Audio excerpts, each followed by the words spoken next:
mo. Kapusod. Mainit kasi kaya pinusod ko sa pupo. Pasensya na guys, hindi pa ako nag-bihis. Guys, kain po tayo.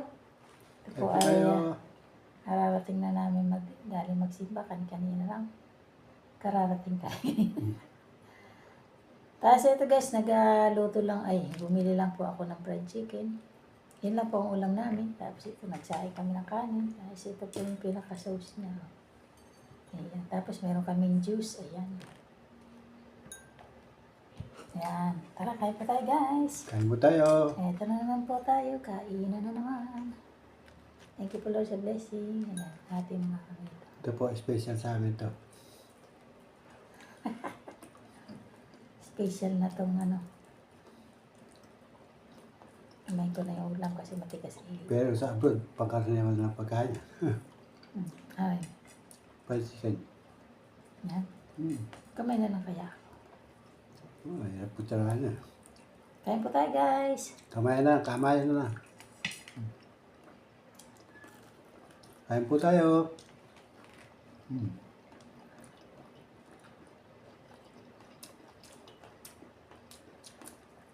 Ang bango ng kanin. Kasi po, nagluluto kami. Ang kanin, nalagyan namin ng pandan. Dahon ng pandan. Kaya mabango po ang bigas. Kanin.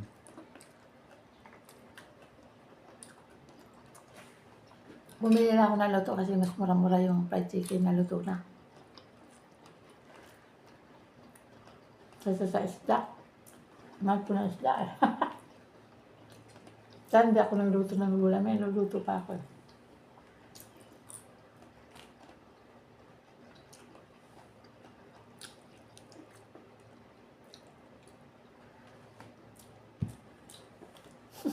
Hindi lang ako kamay ko.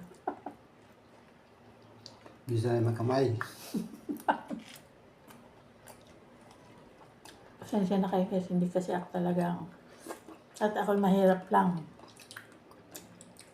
Hindi ako masyado sanay magkamay.